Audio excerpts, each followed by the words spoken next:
मैं खून थूकता हूँ जब लिखता हूँ, याद रखना।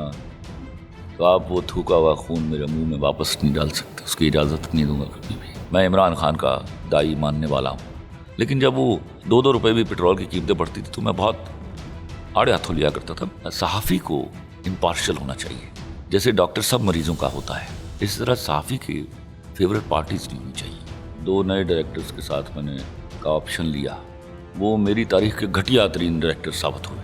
अच्छा, बाबूजी तो नवाज शरीफ साहब को भी कहा जाता है। आगे गल कर यार।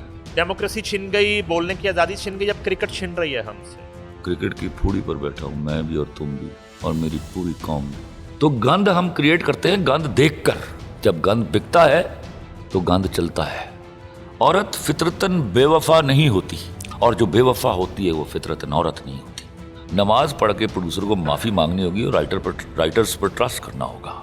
स्टेज पर आ जाइए, आपने हीरा मंडियां बंद की, हीरा मंडियां स्टेज पर आ गई। रिजवान किसी मोहल्ले की टीम का कप्तान बनाने के लायक नहीं है, मेरी नेशनल टीम का कप्तान है। और उस मरहले से नहीं, वर्ल्ड चैंपियन आप किसी की वजह से नहीं बने थे, वर्ल्ड चैंपियन आप उसी आदमी की वजह से बने थे। इसका इनकार कुफ्र के मुतरादिफ है। But you had a leader.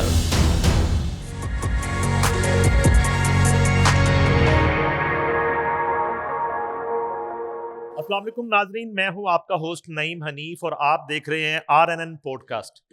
और आज मेरे साथ जो मेहमान मौजूद हैं, मेरे 25 साल सहाफ़ती करियर में पहली दफ़ा मुझे ये मौका नसीब हुआ कि मैं उनका इंटरव्यू कर रहा हूं। अच्छा, ये नहीं था कि कोई उनकी तरफ से कोई इजाज़त नहीं थी, इत्तफाक नहीं हो सका, कभी ऐसा मौका नहीं बन सका कि मैं उनके सामने बैठूं और उनसे सवाल करने की जसारत करूं।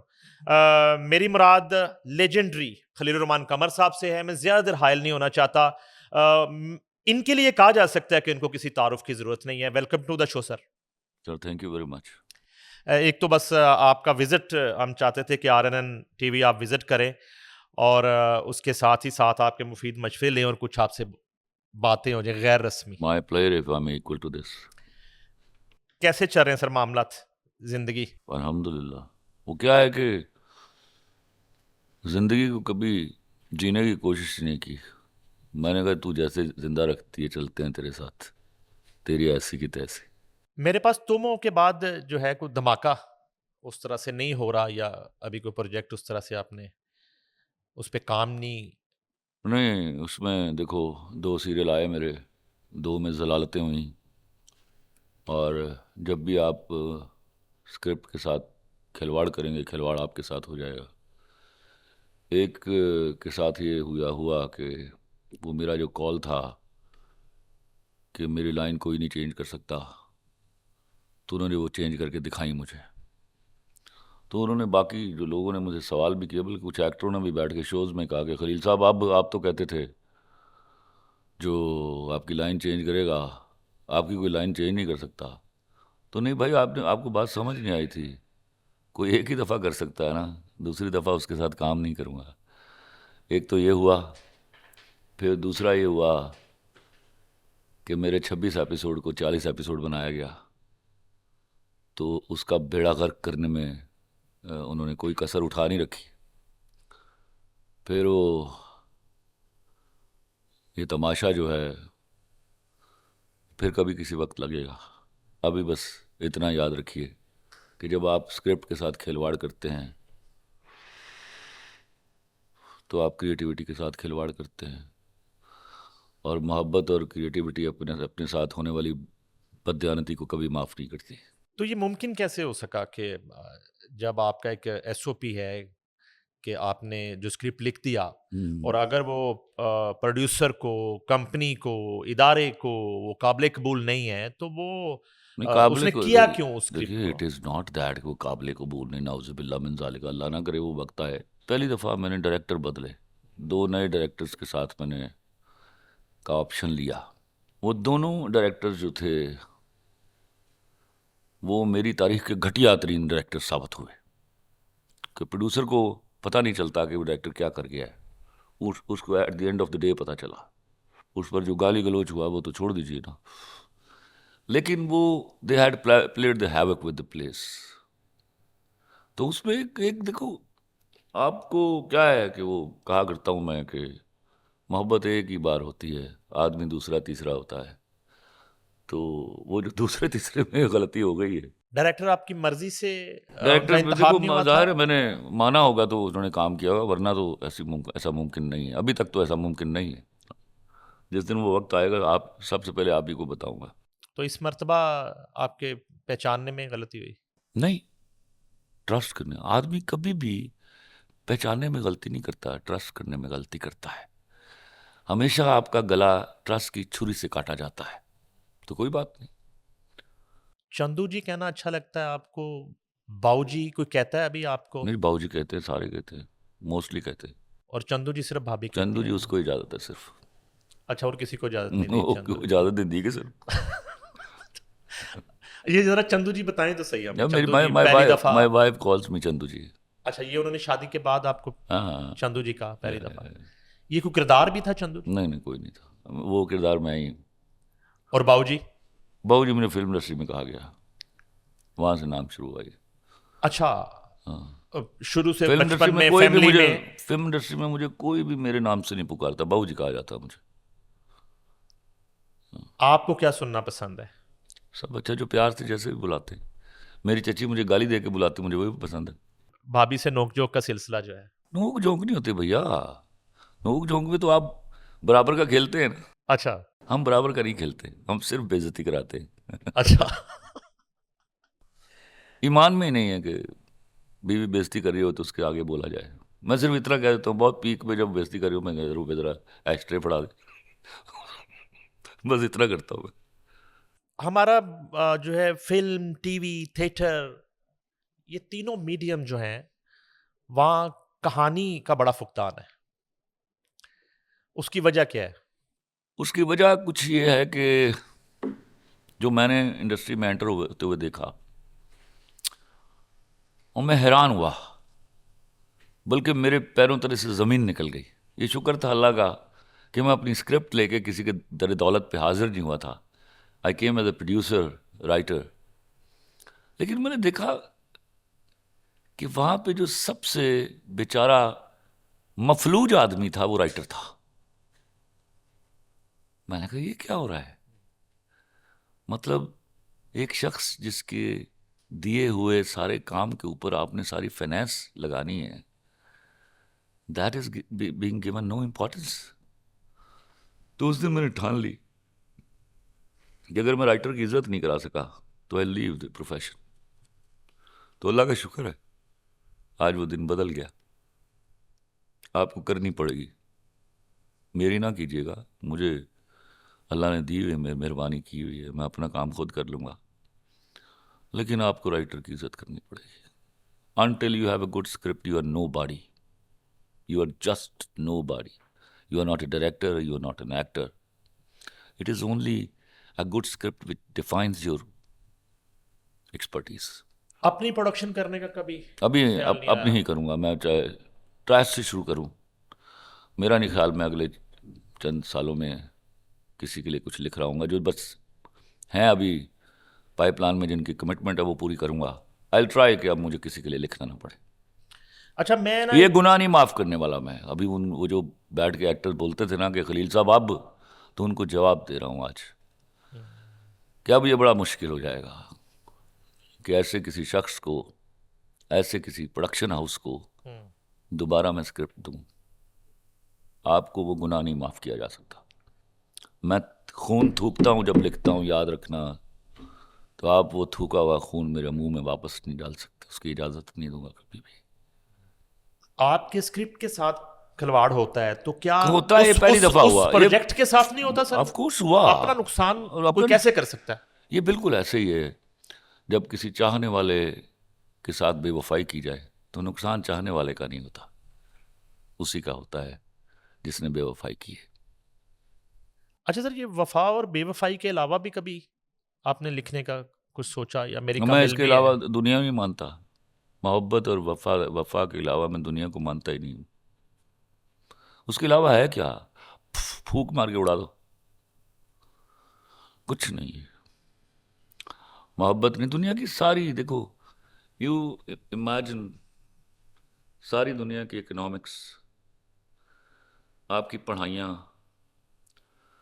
आपकी करियर बिल्डिंग, आपका जर्नी, सारा एक औरत के गिर्द घूमता है। औरत इज द न्यूक्लियस। तो भाई औरत का मतलब है मोहब्बत। तो मैं कैसे उससे बाज आ जाऊं? उसके बगैर है क्या, मुझे बता तो दो। हुबुल वतनी नहीं होती जब तक अच्छी माँ ना पीछे हो, अच्छी बीवी ना हो। और बेवफा भी आप हमेशा औरत को ही कहते हैं। मैंने सिर्फ एक ड्रामे में औरत को बेवफा दिखाया, वो मेरे पास तुम थे। वरना तो मैंने औरत को चढ़ा के रखा हमेशा। और मेरा चढ़ा के रखना क्या, मेरा ईमान है कि मेरा माशरा चलता ही अच्छी औरत की वजह से है। एक ड्रामे में वो सिर्फ इसलिए दिखाया कि वो मर्द की तरबियत करनी थी कि जिस तरह तुम इतने बड़े गुनहगार हो, अगर ये औरत गुनाह कमिट करती है तो उसके मुंह पर थप्पड़ ना मारो, उसकी ऑनर किलिंग ना करो, उसके मुंह पर तेजाब ना फेंको, उसको जाने दो। तो ये मैं एजुकेट कर रहा था अपने उस मर्द को। आप देखो, that woman was cheating on her husband. उसने ना उसके मुंह पर थप्पड़ मारा है, ना उसकी ऑनर किलिंग की है, ना उसके मुंह पर तेजाब फेंका है। उसने उसको जाने का रास्ता दिया है। 2 टके की कह दिया सर, इससे बड़ा थप्पड़ ऐसी क्या हो सकता है? नहीं। देखो एक बात समझो, हम उमूमी तौर पे जब किसी पर गुस्सा आता है गाली देते हैं उसको। और 2 टके की मजे की बात है कि उसने उसके मुंह पर नहीं कहा, उसके यार को कहा है। तो ऐसी औरतें जो अपने भरे हुए घर बर्बाद करती हैं, या ऐसे मर्द जो अपने भरे हुए घर बर्बाद करते हैं, दोनों 2 टके के। इस कहानी के बाद जो है वो औरत ने जो है किस तरह का रिएक्ट किया? मैं यानी कि मैंने इतना तो आपका वो लास्ट एपिसोड कवर किया, आप चूँकि उस दिन लाहौर थे आ, और लास्ट एपिसोड उसका सिनेमा में दिखाया गया और मैंने देखा वहाँ पे आपके साथ ही बैठ के लास्ट एपिसोड। अदरवाइज़ जब आप निकले उसके बाद आपने यूरोप का टूर किया, आप घूमते हैं, औरत का क्या रिएक्शन आया? वुमेन और नॉन वुमेन में फ़र्क को डिफाइन किया गया। जो औरतें वफादारी से निभा रही थीं घटिया मर्दों के साथ, उनको क्रेडिट ही नहीं दिया जा रहा था। सबको एक पलड़े में रख के तोला जा रहा था। वो भी जो बेवफा है, वो भी जो धंधा करती है, और वो भी जो वफादार है। सबको औरत कहा गया। मैं नहीं मानता था इसको, ना मानूंगा कभी।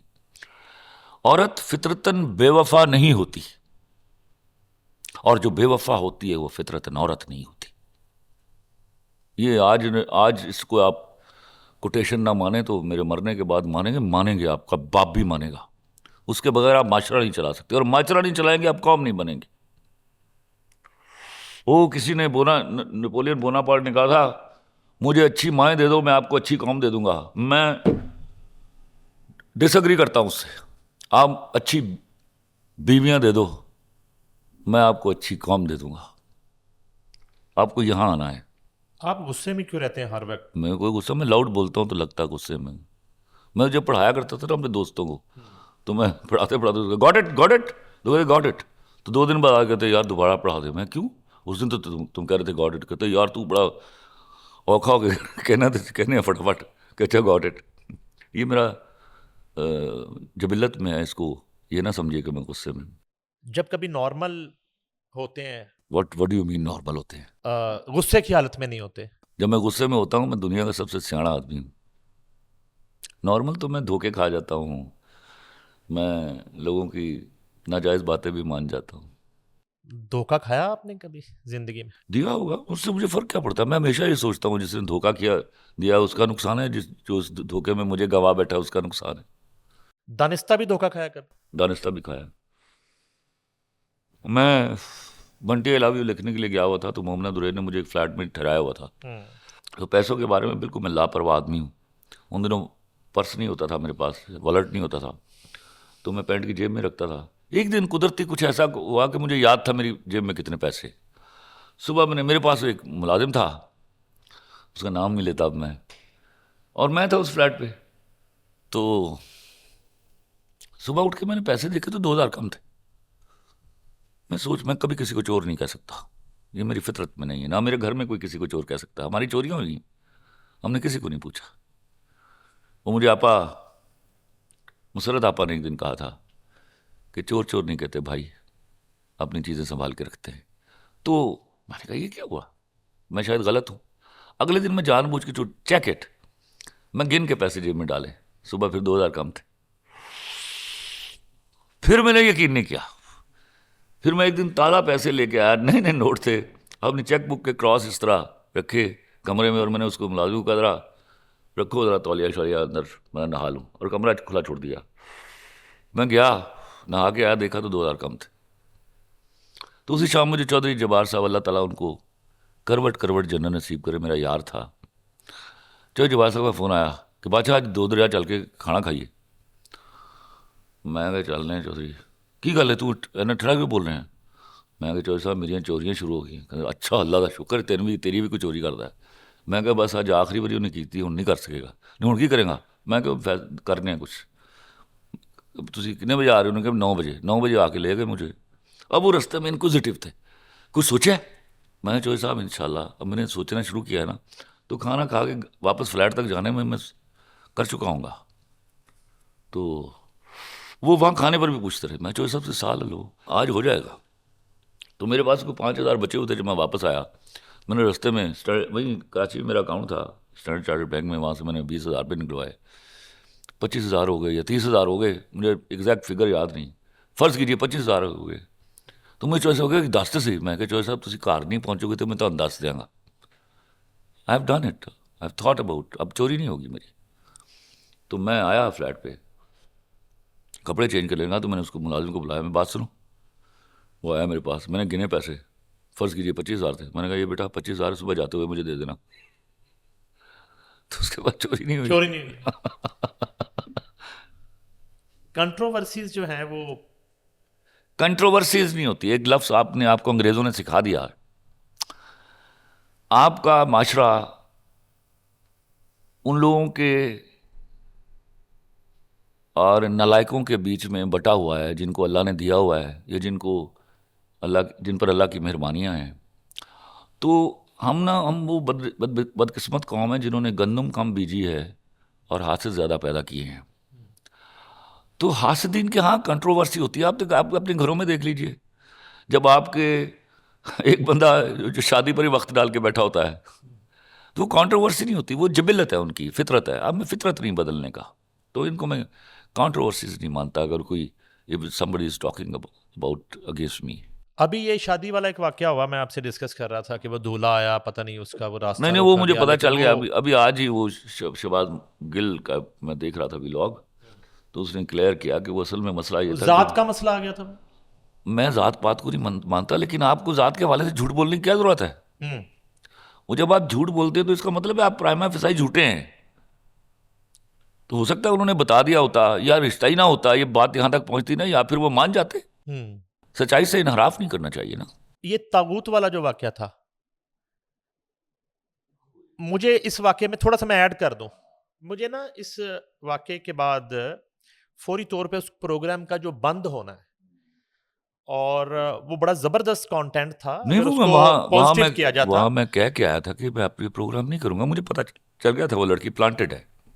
वो लड़की तो खैर एम्प्लॉय थी वहां पे, और हाँ वो प्लांटेड क्वेश्चन था। लेकिन इससे पहले भी एक देखो, साहिल अदीम के साथ उनका मैं बहुत बड़ा मद्दा हूँ। नज़रियाती तौर पर कुछ बातों पर इख्तलाफ किया जा सकता है, बाज़ वक़्त आप फ्लो में जुमला गलत बोल जाते हैं। हाँ, आपको ऐसे पढ़े लिखे आलिम सॉर्ट ऑफ आदमी के साथ ऐसे बदतमीजी नहीं करनी चाहिए थी। आपके पास कोई जुर्रत नहीं है कि आप ये कहें कि आप माफ़ी मांगिए। ठीक है, आप उनसे कहिए कि आपसे गलती हुई है, आपसे गलती हुई है। आप बार बार इस बात को कहती, मैं कुछ नहीं कहता, आप माफ़ी मांगिए। आप कौन है भाई? Who are you anyway? मैंने जो थोड़ी बहुत सहाफत की है उसमें पूरी दुनिया में एथिक्स हैं कि आपने किसी से सवाल किया, अगर वो आपको जवाब दे रहा है, और अदरवाइज वो कह देता है कि मैं नो कमेंट्स, और वो आगे जाना चाह रहा है, तो फिर आपने आप यू आर उसको nobody to make him stop. नहीं करना या आपने कि आप उसको जबरदस्ती आप कहेंगे कि नहीं आप इस पे रुकें। या अच्छा, इसी से जुड़ी हुई बात ये है कि आपने ड्रामा लिखा, फिल्म लिखी, जो है कभी कॉलम नवीसी और कभी फीचर राइटिंग इतना और कभी इतना वक्त ही नहीं मिला, इतना वक्त ही नहीं मिला। वैसे पढ़ते हैं कभी कभार कुछ जो लोग पसंद थे, और या मकबूल जान को पढ़ा करता था, एक होते थे इरशाद हक्कानी साहब, उनको हाँ, पढ़ा इरशाद अहमद खानी उनको साहब पढ़ा जंग में करता था। लिखते थे वो, बिल्कुल। मुन्नू भाई को पढ़ा करता था। अब वो लद गए मामले, अब तो एफिलिएशन के कॉलम आते हैं, हम्म। कोई किसी का सपोर्टर है, कोई किसी का सपोर्टर है, वो उसी हिसाब से लिखता है। शर्म आती है वैसे ही पढ़ते हुए। एफिलिएशन की फिल्में और ड्रामे नहीं बनते सर? देखिए, एफिलिएशन जो मैं कह रहा हूँ वो ये है कि आप किसी पार्टी से ताल्लुक़ रखते हैं, अब वो दूसरी पार्टी को ताल्लुक़ रखता है, वो तीसरी पार्टी, वो they are praising them and they are rejecting ideas from any other party, उसको मैं डिसलाइक करता हूँ। एक सहाफ़ी को इम्पार्शियल होना चाहिए, समझे हो?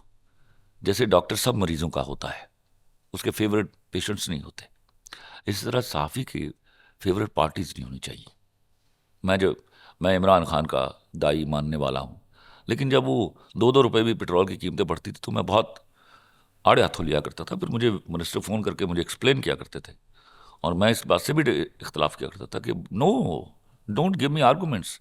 आपको मेरे यहाँ के गरीब आदमी का ख्याल करना है, इसका टोटल जो इसका इंसिडेंस है वो मेरे गरीब आदमी पर आता है, तो you have to take care of that. आपने जिक्र कर ही दिया, जो है हम कभी भी नहीं, खैर मैंने तो कभी चाहा नहीं, ना ही कभी हम, आप तो बड़ा ज़बरदस्त काम कर रहे हैं और इस्लाह भी करते हैं और बड़ा ज़बरदस्त कंटेंट आपकी तरफ से आता रहा है।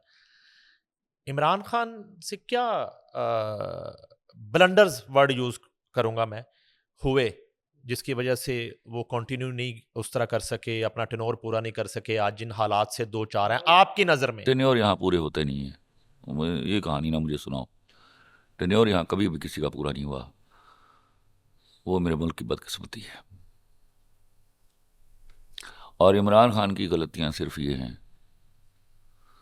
कि उसने मुझ पर भी एतबार किया, तुम पर भी किया, टॉम पर भी किया, डिक पर भी किया, हैरी पर भी किया। ओके, अगर इसको गलतियाँ मानते हो तो फिर वो गलत है। वो एतबार करने वाला आदमी है, और he is the man who, जो जितना जितना मैं उसको जानता हूँ, he is so honest to the people in the soil of the country.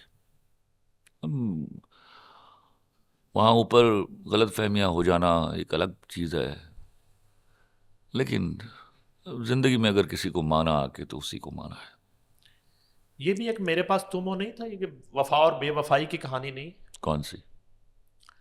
Imran Khan किस की, हवाले से? इमरान खान की हुकूमत का गिर जाना और नहीं नहीं, उसमें देखो ये उस मैं आपको बताऊं, मैं बार बार कहता हूं, मैं भैया वीगो डाला अफोर्ड नहीं कर सकता, तो मैं आई विल नॉट कमेंट। वो जब इजाज़त देंगे तो उन्हीं से बात करूंगा, उनसे ताल्लुक़ भी है मेरे, उनसे मोहब्बत भी है मेरी, तो ये कहानी रहने दो। किसने कहा बेवफाई की? बेवफाई मेरे मुल्क के साथ हो गई है, बस इतना याद रखो। बददस्तूर। बदस्तूर चल रहा है,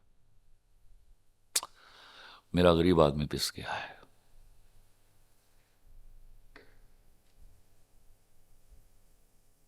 वो बर्बादी है। इन मौजूआत पर कभी लिखने को दिल नहीं चाहा आपका? चलेगा कहाँ? लिखूं तो ऐसा वैसा कि तेरी सोच है, चलेगा कहाँ? न्यूज़ चैनल्स देखते हैं? पहले देखा करता था, 3 साल पहले देखता था, अब नहीं देखता। 3 साल से छोड़ दिए? खुद कभी पॉलिटिक्स का? मैं पॉलिटिकल आदमी नहीं, I am son of soil. मुझे सिर्फ वो लोग, मेरी आरजू है वो लोग मेरे हुक्मरान हो मेरे मुल्क के, जो इस तड़प के साथ सो ना सकेंगे। आज पता नहीं कितने लोग भूखे सोए हुए हैं मेरे मुल्क में, जिनके चेहरे पर उस वक्त तक मुस्कुराहट ना आए जब तक मेरे गरीब आदमी के दुख ना बांट लिए जाए। मुझे तो समझ नहीं आती आप हंसते कैसे हैं जब आप you are at the helm of affairs, आपकी हंसी कैसे आती है? मैं नहीं कर पाया ये। आप क्रिकेट लवर होने की वजह से इमरान खान को पसंद करते थे? क्रिकेट लवर होने की वजह से तो मैं इंजमामुल हक को भी पसंद करता था। मैं जावेद मियांदाद का बहुत बड़ा फ़ैन था, जहीर अब्बास का बहुत बड़ा फ़ैन था। देखो, he was not only a cricketer, he was an administrator.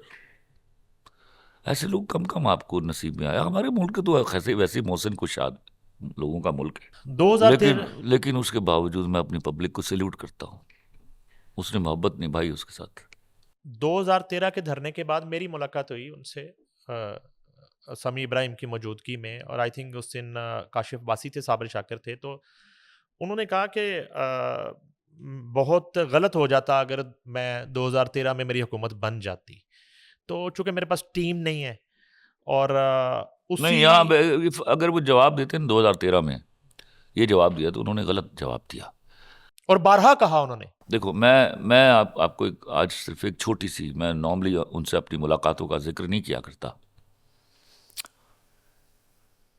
मेरे यहाँ एक प्रॉब्लम रहा है for the last so many decades कि किसी भी पार्टी को सादा अक्सरियत नहीं मिलती। उसका मतलब होता है आपने इत्तेहादिए एंगेज करने हैं, जाहिर है। और इत्तेहादियों का मतलब होता है ब्लैकमेलिंग। और जो ही बिल पास होने के वक्त आते हैं फिर जुराने और इशाइये शुरू हो जाते हैं। बिल्कुल ऐसे ही। और उसके बाद हमारे यहाँ कुछ ग्रुप्स हैं, कुछ पार्टी ऐसी हैं जिनकी 4-4 सीटें होती हैं, लेकिन वो इतना प्रेशराइज करती हैं अपने उस कि वो वक्त उनका वजन सबसे ज्यादा होता है। सारे मुल्क को वो हिला के रख देती हैं। तो 3 महीने जब गुजरे थे तो मैं बैठा हुआ था टीवी के सामने और एक जुराना चल रहा था और मैं चीखा। मैंने कहा, खान साहब असम्बलियाँ तोड़ दें, अभी 3 महीने की गवर्नमेंट हुई थी इनकी। तो मेरी बीवी ऊपर आ गई, तू चीख किस बात पे रहा है? मैंने कहा इनको हुकूमत तोड़ देनी चाहिए, असम्बलियाँ तोड़ देनी चाहिए, नए इलेक्शन में जाना चाहिए। और मैं उनसे एक्सपेक्ट भी करता था कि वो ऐसा कर सकता है। He was the only man जिसके मैंने उसको देखा ना पहली दफ़ा जब ही वॉज प्राइम मिनिस्टर, तो प्राइम मिनिस्टर की कुर्सी छोटी लग रही थी उसके सामने। I tell you. खैर, ये बात आई गई हो गई, तो मेरी पहली मुलाकात हुई when he was prime minister. तो माय फर्स्ट क्वेश्चन वाज, मैं खान साहब, मैं ask you what is the blunder you committed? I swear, he said, Khalil, मुझे 3 महीने बाद असम्बलियाँ तोड़ देनी चाहिए थी और मैं इस बात पर सारी उम्र पछताता रहूँगा। ये जुमला था पूरा उनका। ये मैं पहली दफ़ा उनसे होने वाली किसी मुलाकात के कुछ मिनट्स जो डिस्क्लोज कर रहा हूँ। He was right. तो लोग उसको समझते हैं वो इनफ्लेक्सिबल है, वो बड़ा फ्लेक्सिबल आदमी है। वो सही बात सुनता है और पूरे गरज के साथ सुनता है। अगर 13 को उनको पता था मेरे पास लोग नहीं है, तो देन ही वाज रॉन्ग। आपको एक मुल्क की कमान हासिल करने के लिए आपने गिर्द वो टीम क्रिएट करनी चाहिए, क्योंकि आप तो मर रहे हैं लोगों की खिदमत करने के लिए। तो कैसे खिदमत होगी अगर आप गलत लोगों को अपने साथ ग्रुप कर लेंगे? तो अगर 2018 में भी आपसे यही होता है तो टेक्निकली फिर आपसे कहीं बहुत बड़ी हिमाकत हो रही है। सबसे बड़े सूबे का वजीर आला उस्मान बुज़दार को वो बना ही दिया वाज सरदार। That was the blunder he committed, I tell you. और फिर उस पे वो बिल्कुल उसको छोड़ दो, बस इतना काफी है, उस पर बहस करने की जरूरत नहीं। That was the blunder he committed. But he explain to me कि मैंने ये ब्लंडर क्यों किया, लेकिन वो मैं आई कांट टेल यू, लेकिन that was the blunder. Honey trap पे सिर्फ इतनी सी बात करना चाहूंगा कि इस नहीं, पे कोई बात नहीं करेंगे। 14 को फैसला आने वाला है, सब जुडिस है मामला। नहीं नहीं, हम केस की तो बात ही नहीं कर आप रहे। इसको छोड़ दीजिए, मैं पूरी बात करूंगा। मैं वेट कर रहा हूं, मैंने इतनी देर चुप साधे रखी है। बहरहाल फैसले के बाद ही बात करेंगे, लेकिन मैंने अपने लास्ट पॉडकास्ट में भी ये बताया था कि ये जो मिजाज है खलील रहमान कमर साहब का, जहाद किया दूसरे लफ्ज़ों में, और ये इस माशरे के मर्दों की लड़ाई लड़ी है, जिस पे इनको हम बिल्कुल खराज तहसीन भी पेश करते हैं। और वो इनकी गैर मौजूदगी में हम इसको अक्सर डिस्कस करते रहे। 14 को इस केस का फैसला भी है। जाहिर है कि इनके फैंस की और मेरे जैसे बहुत से लोगों की नज़र है इस केस के फैसले के ऊपर। खैर, अल्लाह ताला एक बेहतर फैसला करे, और जो भी कोर्ट फैसला करेगी। अच्छा सर, हमारी एक फिल्म इंडस्ट्री हुआ करती थी, एक हमारी सर थिएटर इंडस्ट्री हुआ करती थी, ईदें आती थी, त्योहार होते थे, मेले होते थे, फेस्टिवल होते थे। सर वो कहाँ चले गए सर? देखो, हमारे यहाँ एक अलमिया रहा। हमारे यहाँ सबसे लोएस्ट पेड किसी ज़माने में सिर्फ राइटर रहा। जिसके किए किराए पर सारी इन्वेस्टमेंट होनी है, उस पर जाहिल डायरेक्टर्स जो हैं वो हावर किया करते थे। उन जाहिलों ने फिल्म इंडस्ट्री का बेड़ा गर्क किया। मैं वहां जब था तब भी चीखा करता था, और बहुत चीखता था मैं, कि आप बस मरने वाले हैं। फिल्म इंडस्ट्री चल रही थी तो बात किसी को समझ में नहीं आती थी। अब आके मुझे बताते हैं नहीं आप ठीक कह रहे हैं, मुझे सुन के खुशी नहीं होती। ट्रांजिशन में आप गंवा चुके होते हैं सब कुछ।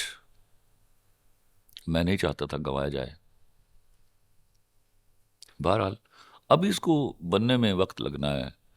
अभी पावर ऑफ एक्सप्रेशन देनी पड़ेगी आपको, राइटर को खुला छोड़ना पड़ेगा, हमें डिफरेंट कॉन्सेप्ट के ऊपर लिखना होगा। और मेरे यहाँ सबसे पहले नमाज पढ़ के प्रोड्यूसर को माफ़ी मांगनी होगी और राइटर्स पर ट्रस्ट करना होगा।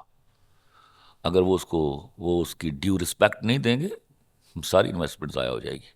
सर थोड़ा टेक्निकली थोड़ा समझाएंगे सर हमें कि क्या सिर्फ स्क्रिप्ट जो है वो वीक है? स्क्रिप्ट देखिए देखिए, मैं आपको एक बात बताऊं, मैं वीक तो किसी को नहीं कहता, मैं I will never say against. आखिरी फिल्म कौन सी बनी थी सर हमारे मुल्क में आपकी नजर में, जिसको आप फिल्म कहेंगे? अब मैं नहीं, क्योंकि किसी की मैं कुछ कह नहीं सकता, तो प्लीज़ इस बात को, इस टॉपिक को रहने दीजिए, इस बात को रहने दीजिए, बाकी इस हवाले से बात कर लीजिए। अच्छा, बड़ी चूंकि ना चीजें जाहिर है कि जुड़ी हैं उन हलकों के साथ, तो फिर बात करनी पड़ जाती है। हमारे यहाँ कोई सकाफत का कोई वाली वारस, कोई माई बाप पूरे मुल्क में, यानी कि मैं यही आपसे पूछूंगा खलील साहब, को आखिरी दफा को वफाक में किसके पास कलमदान था देखो मैं सकाफत का आपको सूबे में? पिछले 20-25 साल की बात कर रहा हूं। नहीं मनीफ, मेरी बात सुनो, गौर से सुनो इसको। किसी कौम के मरने की निशानी क्या होती है? पूछो क्या होती है? क्या होती है? वहां अदब मरने लगता है। हाँ, मेरे यहाँ अदब की मौत का जो प्रोसेस है वो 25-30 सालों से चल रहा है। अडेप्टेशन शुरू हुई, कॉपिंग शुरू हुई, अफगानिस्तान में फिल्में देख के फिल्में बनाने का शुगल शुरू हुआ, फिर गुज्जर आ गए, जट आ गए, गुंडों के ऊपर हीरो बना के उनको फिल्में बनाई गईं। फिर एक अजीबो गरीब कल्चर दिखाया गया जो पंजाब में कहीं नहीं है। रोमांस निकल गया, एसोसिएशन निकल गई, सैक्रिफाइस निकल गई, गोली बंदूक गंडासा रह गया।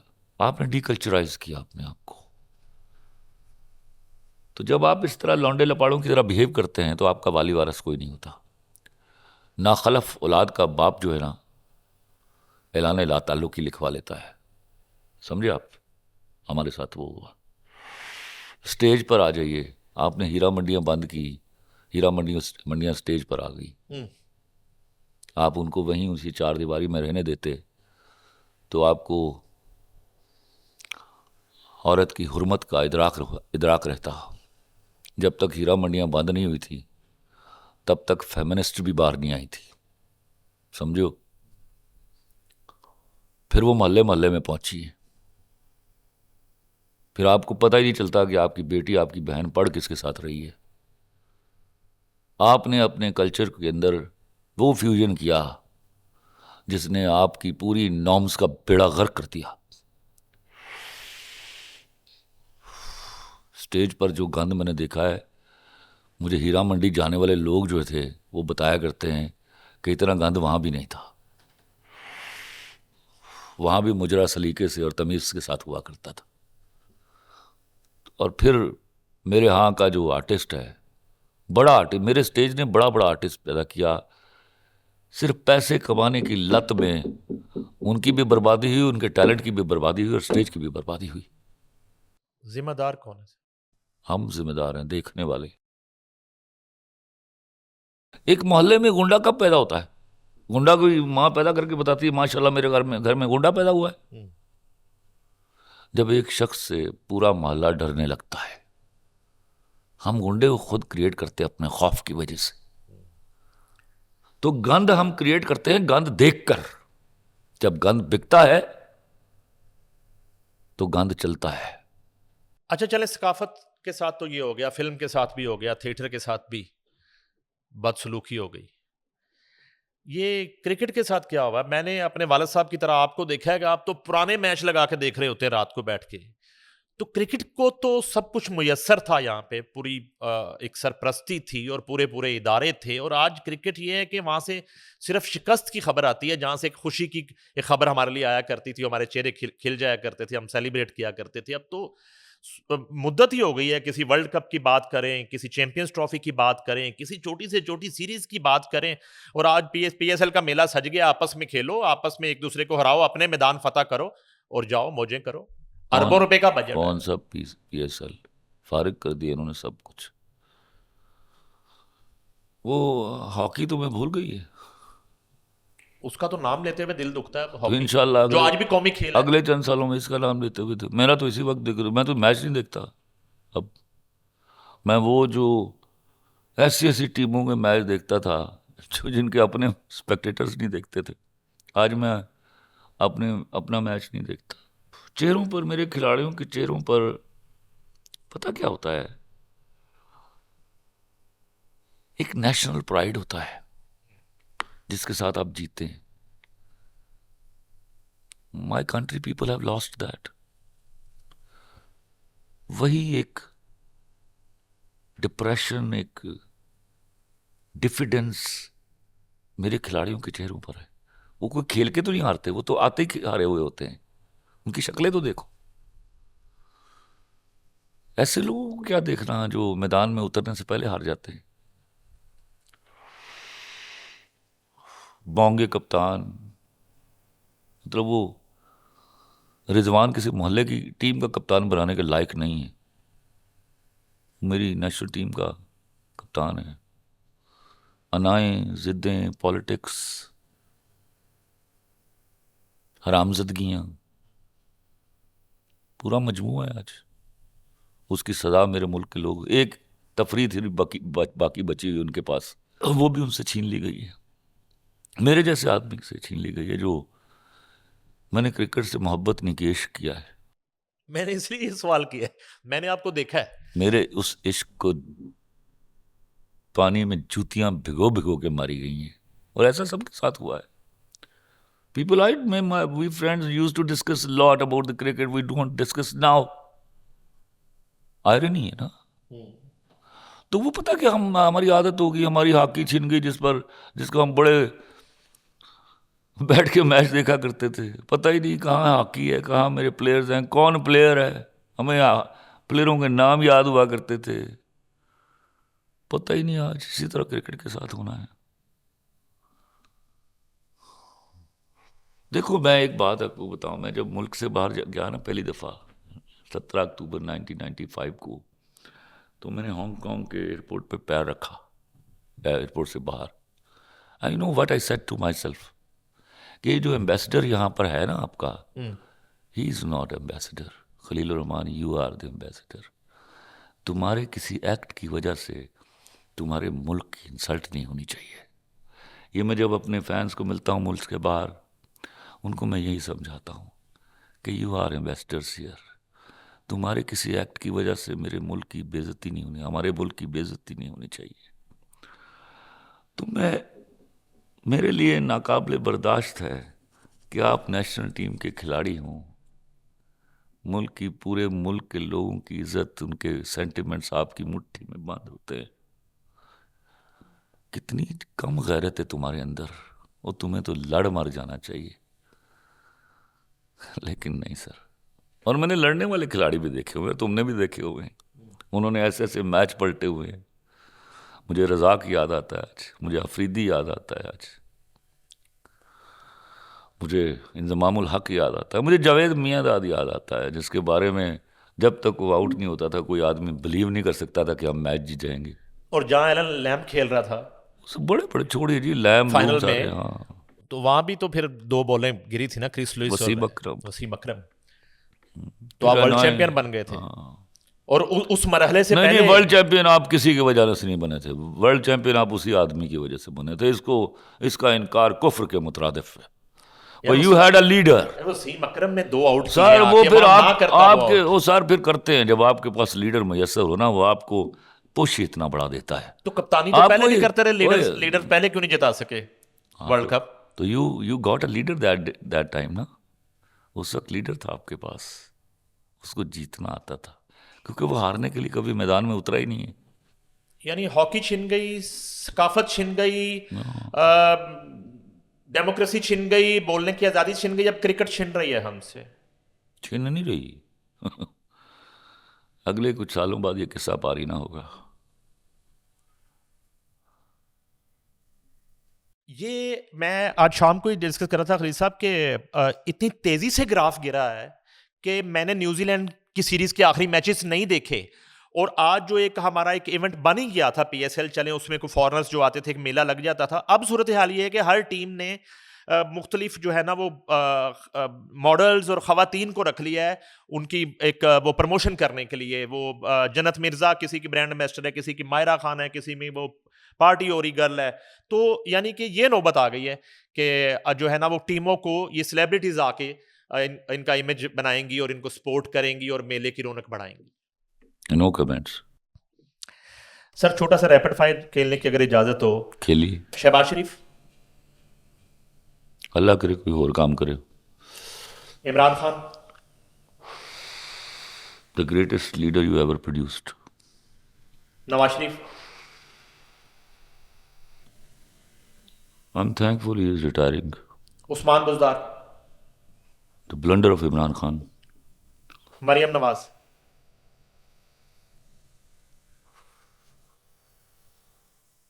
आगे चलो। Babar Azam, A hero who made himself a zero. उस्ताद राहत Fateh Ali Khan, The greatest singer of my country. Humayun Saeed, Great actor. Reema,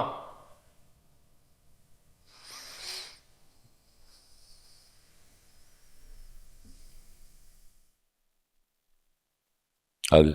Meera,